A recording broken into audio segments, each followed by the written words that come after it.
to the end of another highly questionable week. What do you like on the show today, Bo? How to Make Things Worse, a how-to book by Jim Dolan.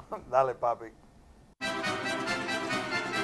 Is Duke actually a different team now that Coach K is back? Fortuitous timing on his comeback. They beat North Carolina last night at home. Keep in mind, when they lost 4 of 7 games, they had a lot of key players out. But the answer to this question, are they a different team? They're a different team when Grayson Allen is making his shots. Over the last 4 games, he's made more of his shots than he has at any point during the season. When he's really good, it's easier for them to be really good. Yeah, we got a correlation-causation sort of situation here, but this is how we do. We were overreacted over them beating Wake Forest like Wake Forest isn't terrible. They do seem to have gotten this thing together, and it would be understandable that a team that they put together like this one with an established core and young guys who were expecting to shoot the ball, it might take a while. Jason Tatum looked good last night, and if you wind up in a situation where Jason Tatum is your 3rd best player on a given night when he's playing well, then your team's going to be good no matter who the coach is.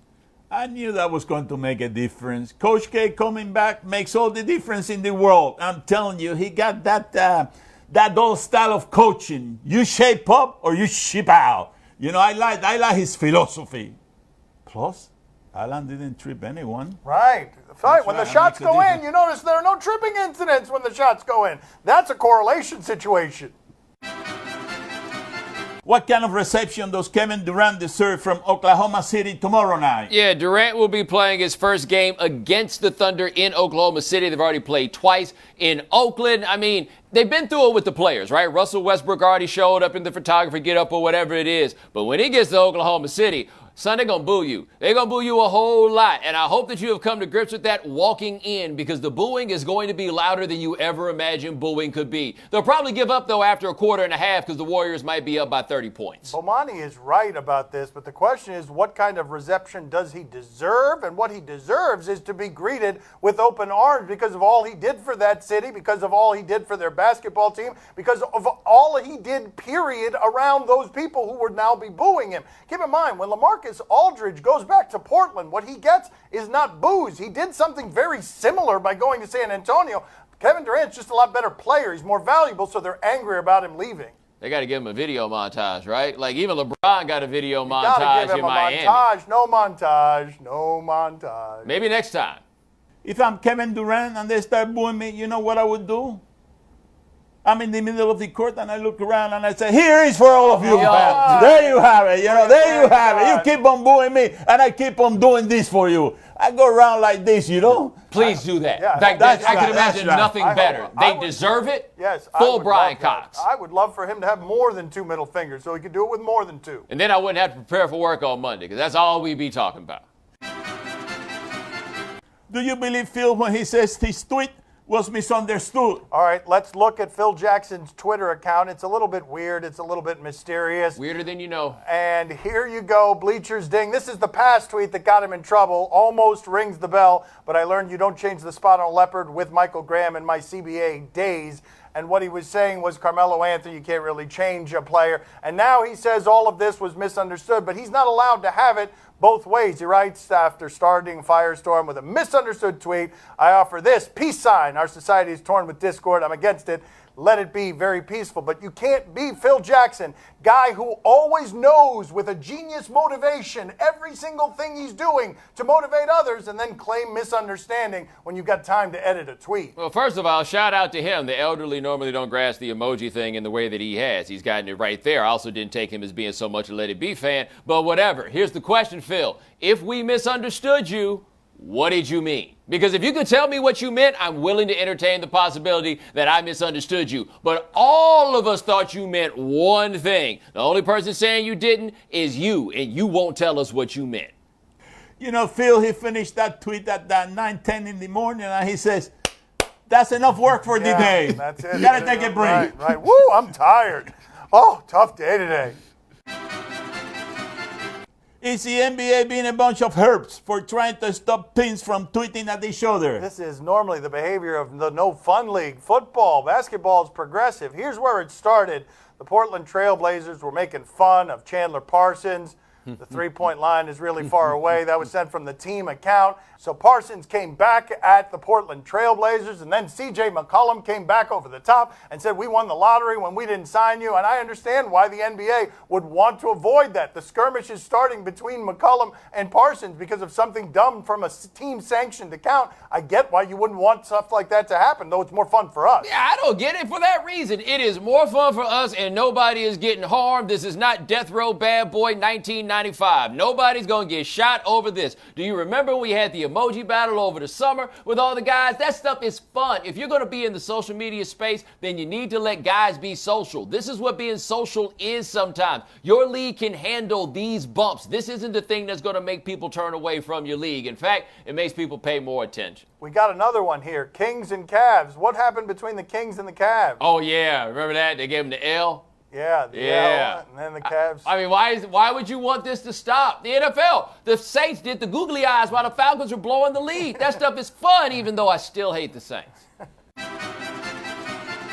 Did the MSG security chief deserve to get fired? Oh, man, this is so terrible. You may have seen the extravaganza from yesterday where Charles Oakley got into it about 6 or 7 security guards. They got him there in the tunnel. Now, Oak says that the chief security told him that it was ordered by Jim Dolan that this would be done. Jim Dolan has told us that Oak is crazy. Nothing he's saying is true. So why exactly did this dude wind up getting fired? Because it seemed to me that you go up to get Charles Oakley and none of your guys wind up going down in the line of duty and they get him out the building. They did their jobs. We don't know for sure yet if that's the reason that he was fired, although it's suspicious timing to fire him now, if Oakley is the reason that he got fired. I found a number of different things about this fascinating. One of them, security did a hell of a job getting Oakley out there with minimal problems in terms of anything other than embarrassing video. But here's what's most amazing to me. How incompetent do you have to be as a franchise for a menacing large black man to have violent tendencies towards several security people? None of the security people react, and everyone takes the side of the menacing black man. That never happens. Thought about this too. Well, you're the chief of security, you get fired. Who walks you out? Because somebody's got to walk you out, right? Because the only guy I could think of to consider walking you out is Charles Oakley. They're going to have Carmelo Anthony walk him out in the last-ditch effort to get Carmelo Anthony out of there. Wait a second. This guy gets fired, but Phil Jackson gets to keep his job? That's right. What is going on here? Right. I mean, that's a good question. That's right, buddy. That's not right. That would make Phil Jackson the chief of security. How do you think that would go? Coming up next on Highly Questionable. Dana, do you ever miss your hair? I can't believe you asked me that.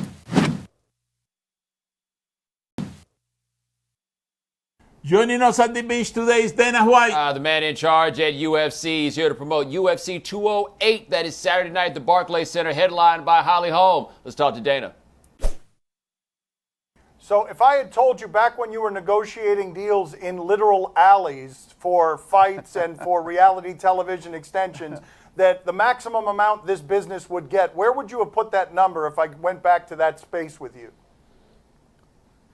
Yeah, that's a good question. I don't know. I don't know if I ever thought about $4 billion, but in 2010, we got offered $1.2 billion and we turned it down.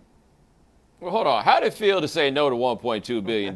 Because I can't imagine you probably never thought in your life that someone would offer you $1.2 billion for anything and you would say, no, that's not enough. I know. Well, it wasn't that we said no, and without giving too many of the specifics, which really aren't. I didn't have a great relationship with part of the company that we were negotiating with, and the call lasted about 45 seconds. And I was in Hawaii, and Lorenzo was in Las Vegas, and I got in this huge blow up during the call, and Lorenzo called me back and goes, "Well, I guess we're not selling it to those guys." That doesn't seem like being a very good advocate for Lorenzo, what are you doing there? Like, that's not the way to handle that one. Why are you such a hothead? What's the matter with you? Wait a minute, somebody's offering you $1.2 billion, you had an attitude? Honestly. Yeah, that's the way it went. Hey, it all worked out in the long run. If it wasn't for me, maybe we would have sold for $1 billion too. What's the worst you've ever felt watching something happen where you cared about the fighter and the fighter was getting their skull caved in? Yeah, well, Chuck Liddell. Chuck Liddell got knocked out by Rampage Jackson. That was a really tough one for me. And then, the Ronda Rousey one was tough. It happens. There's people that you get close to, and when they lose, it's tough. It's one of those things. You got to be happy for the person who's won because it's such a great, achievement for them. Yet on the other side, when you personally care about somebody and you see them go down, it is tough to do. Well, does it work the other way? Because I imagine you might occasionally enjoy watching somebody get kicked in the face. That's a good question right there. Yeah, yes, it give does. us that answer. Yeah, it does. It definitely does. Well, no, but give us a time where you've really enjoyed somebody getting beat up. Off the top of my head, I don't know. But yeah, listen, everybody knows there was a long history between me and Tito Ortiz. Yes, Tito. I was about to say, off the top of your head. No, off the top of your head, this is the thing that you know. You know who you wanted to see get kicked in the face that works for you. Right. The Patriots won the Super Bowl. Yeah, you know that? That's what we're going to So which was the Tito Ortiz fight that you enjoyed the most? Chuck Liddell. He was refusing to fight Chuck Liddell for a long time, and then finally when that fight happened, Chuck knocked Tito out. Chuck actually gave me the gloves and trunks that he wore that night in that fight. Yeah, it was a huge battle between Tito Ortiz, myself, and Chuck Liddell. Did I hear right, or am I misinterpreting that you said if Conor goes and boxes without doing it through the UFC, he's going to have a big problem with you and the UFC? Well, Conor's under contract. Conor's under contract with the UFC, and in the contract it specifically states boxing, wrestling, or any other type of combat sport. So, throughout Conor's career with us here over the last 4 years, I've shown Conor nothing but respect, done things that I normally wouldn't do for other fighters, and Conor has been the same way. There's very few guys who step up on 10 days' notice and fight a completely different opponent. If you look at all the greats throughout history in the UFC, Conor is the one guy who will literally fight anybody, anywhere, anytime. Late notice, replacements, this, that. I respect the guy, but we have a deal. Listen, you want to go, he's got 4 fights left in his contract. Honor your contract, and then go do whatever you want to do. What's the angriest you've been with Conor? To be honest with you, I'm not angry with him now. I'm not angry with him. Conor McGregor has been an amazing, force for us. The guy's been incredible. Some of the greatest fights we've ever had, some of the biggest pay-per-views, and I love his attitude. I love he'll step up and he'll fight anybody. I love that about the kid. It's always the most talented, crazy artist-type guys that are always the hardest to deal with, but Conor McGregor is worth every ounce of it. Bobby, what do you have for Dana? Go ahead. Dana, do you ever miss your hair? I can't believe you asked me that. We were just talking about this the other day. Somebody was asking me, if you could grow your hair back, would you? I was like, sure I would. I'd grow it back if I could. Yeah, so yes is the answer to his question. You do miss your hair. All right. Listen, if you need some, my son has a lot of hair in his back here. You can borrow some of it. Okay, very good. See you later, Dan. Not to be confused with the back of his head. There's not. Later, Nice guys. talking to you. Nice talking to too. you. Gracias, Bye, Dana. Gracias. Questionable is broadcast from the Clevelander Hotel on beautiful South Beach, Miami. Time to play the game that is experiencing chest pains. Do you question? Give us topics and events, and we question them. Do you question added insult to injury? Fun game last night between UCLA and Oregon. UCLA plays a fun style. They won it late with a barrage by 3 points. We're not going to cover any of that. Let's go to the cheerleaders. Oh, no. Yeah. Oh. Oh, no. Oh. Oh, hold on, wait a minute. No. No. No. Oh, man. No. That's an L. Yes. I would like to make note of Yes. something, and I understand that the young lady was already injured, but the dude fell down too, and nobody gives a damn. Like, everybody's there like, oh my gosh, are you okay? Are you okay? He's like, I'm fine. They're like, Who are you? No, the dude fell down and nobody cared because his cushion was the injured girl. I mean, but he's now the injured dude. Like, she had to fall down the first time, too. Well, it could have been worse. Oh, yeah, remember this one? right. This was great. This was great right here. There it is. Oh,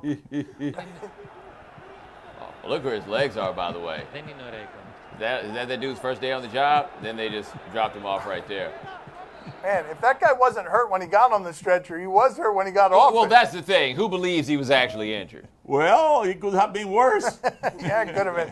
We're going to go. Yeah, this is the video I thought we were going to last time. Right here. Oh, yeah. Right there. Yeah, Some right of that there. for you. Right there. Yeah. Yeah. Yeah. That is a poor user of But this at least he stretcher. thought about it. He had his hands on his face. Like, give him some credit for realizing early that this wasn't going the way he wanted. Do you question if this guy's a winner? Generally, the Do You Question block is not a place for winners. But we got these two Canadian dudes. They were both undefeated. They fought. There was a knockout in the 7th round. And what do we have after? All right, he's celebrating. Oh, what just was that? What the? Oh, people throwing stuff at Oh, him. they're not happy. Oh, yeah, my buddy Corey was at this fight. Your There's some nationalism stuff going on here because I believe this is in Quebec. Yeah, no, it got real in the field. Those two guys are exhausted. Oh, that's a bucket of ice. Boosh! Good Lord. Yeah! So, who throws a bucket of ice? Where'd you get a bucket of ice? I mean, somebody with a hell of a throwing arm. Maybe it was sponsored by Molson, you know what I mean? The land where ice was born. Bow! That's incredible accuracy. Wow. Why was the groggy fighter still fighting him? I got a funny feeling that somebody lost a lot of money on that fight. Oh, there I'm you go. telling you, Now we have our somebody took a reason. beating on that fight. It wasn't nationalism. Time to play the game that is feeling a little cramped today. See? Or no? Tell us what's on television. We'll tell you if we're intrigued We or not. had more room yesterday. I don't know how that turned into a dance. Saturday on Fox Sports Ohio, Nuggets and Cavs. No, but this allows us to go to the game last night. OKC beat Cleveland by 9. Here's a call. Oh, look, my father's very happy about that. LeBron James, steal, breakaway. Oh, that looked like it hurt. He wanted a foul on that because clearly LeBron would not look that clumsy unless fouled, except he was not fouled. Furious. I was fouled. That was not clumsiness. That was a foul that wasn't actually a foul. Bomani, are you intrigued? Can't really blame LeBron on that when you got two choices. Say you got fouled or claim you got hurt. Grab that hamstring a little sooner than people will believe it. Poppy, are you intrigued? Oh, see, I'm very intrigued. Listen, LeBron, I mean, you're getting old, buddy. I mean, you're putting the same stuff all over the place. Every time you don't get a call or you miss an easy basket like that, you complain, I got fouled, I didn't get the call, this. I need a playmaker. You got to change your technique, buddy. Everybody's reading you now. He takes such satisfaction in these moments. Pleased with himself. On the ACC network, college lacrosse, High Point and Duke. This is just an excuse for us to show you a hidden ball trick. Let's go. Let's show it to the NCAA people. Lacrosse Championships. Hidden ball trick, 55, and White's got it. Tinney, he's got the goalie here. He's got him. He's got him. Oh, the goalie was not ready for that. Johns Hopkins with the trickeration. Look at the goalie was sleeping. Look, the goalie, that's a good distance, so that's some pretty accurate shooting from a distance right there. Wow. Yeah, goalie. Wow, totally befuddled. Bomani, are you intrigued? I feel like the other cats owe the goalie an apology there. Because stop and think about it for a second. What if my man's aim wasn't that good and the goalie just got hit up in the head because his homeboys got duped? That would have been even better. Poppy, are you intrigued? Oh, see, I'm very intrigued. I hope that goalie learned his lesson. You got to be alert at all times. You got to keep your eyes on that ball. You cannot turn your back on the play because if you do that, the same thing is going to happen to you, and then you will never be able to play lacrosse again. My father giving you those helpful lacrosse tips from his glorious career as a Hall of Fame lacrosser who never fell for the hidden ball trick. He's like the Jim Brown of Hialeah. Poppy, what do you know about lacrosse? What do you Oh actually... man, lacrosse is one of my favorite sports. You play with a net. You run around, you pass the ball around, you try to get the goalie out of position. I mean, you hide the ball like that player did. I mean, you're always on the move. Lacrosse. So no, you don't know much of anything about lacrosse. On ITV1, Ninja Warrior UK. Oh, I always love these Ninja Warrior shows. I'll stop every time. But let's check in with the UK's version. 64-year-old woman participating. How does she do? Kicking proceedings off tonight is the Ninja wannabe who's here to show age is no barrier. It's Hammersley time. What kind of sound? Nice and confident. Not bad at all. Get your weight forward, Elizabeth. Well done. This is the tricky one. This is part of the course, though. Elizabeth is our oldest contestant in this series of Ninja Warrior. This is the one. This is the one. Yeah! Will reach the final, can it? Well, she'll be a member of the audience then, won't she? Come on, Elizabeth. Go, go, go, go, go, go, go. Oh, there it is. Spectacular goal then. She might be the series' oldest competitor. She went down like a spring chicken, Cammy. Bomani, are you intrigued? Hold on. She might be our oldest competitor, but she went down like a spring chicken. That was such an unnecessary joke by the announcers. It could have turned out a whole lot Yeah, worse. that's true. Poppy, are you intrigued? Oh, see, I'm very intrigued. I'm going to tell something now to that lady. First of all, I hope she didn't break a hip.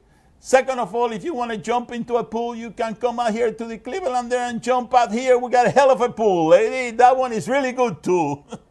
I wouldn't go in that pool if I were you. No, don't recommend I it. think that's a bad idea. That's all the time we have for today. Thank you for watching. Enjoy your weekend. We'll talk to you Monday. Gracias. See you el lunes. Hey, come closer. Come on, come closer. Closer. Closer. Call me. Love of God.